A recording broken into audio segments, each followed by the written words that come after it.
Hello, welcome to our October property market update. First of all, I want to say thank you. Thank you to all the people that are reaching out as a result of our videos with questions, queries, concerns, feedback, all those sort of things. It's been awesome, so keep up the good work in that space.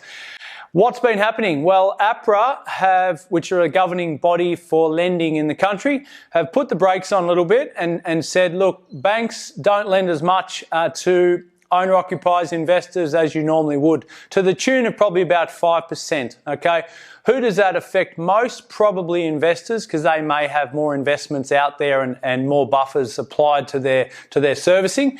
But essentially, the question remains, will that put the brakes on the property market growth around the country? Personally, I don't think it'll do a lot, because if it's owner-occupiers or first home buyers, they might be affected by about 5%, but it probably won't stop them from getting into the market. But see their concern. They're obviously trying to make sure that debt to income ratio is in check for when the tide goes out at some stage.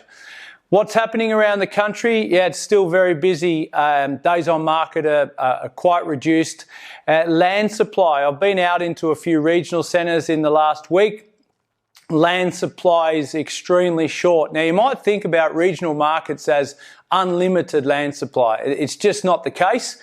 So if you're in a city centre and you're thinking about regional opportunities, think of it as limited land supply because of what's surrounding, the time that they can get through council and the physical supply versus demand, right? I'm talking to developers and a lot of people on the ground, and they're saying, look, we can't keep up at the rate that people are buying our land, okay? So what does that do for existing houses within those centres? Take one guess at that.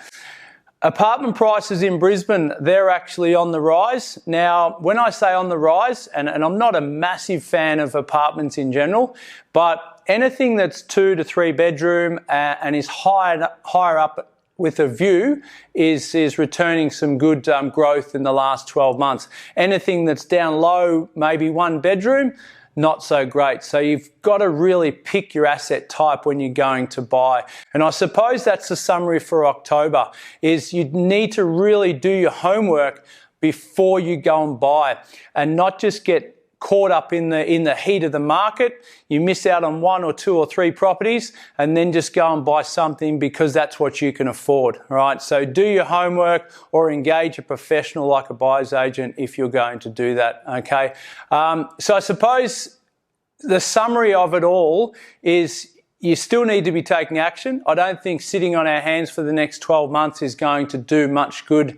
I don't think the growth is going to slow too much over that period. So if you've got that borrowing capacity, if you've got the mindset to go and buy something now, whether it be owner-occupier or an investment, I think you should still push forward with that. But you've just got to be really strategic in that. So hope that helps. Just for reference, jump onto our Solvere Connect Facebook group. There's plenty of interesting stuff. Keep you up to date with all the news out there around the country, and we'll chat to you next month.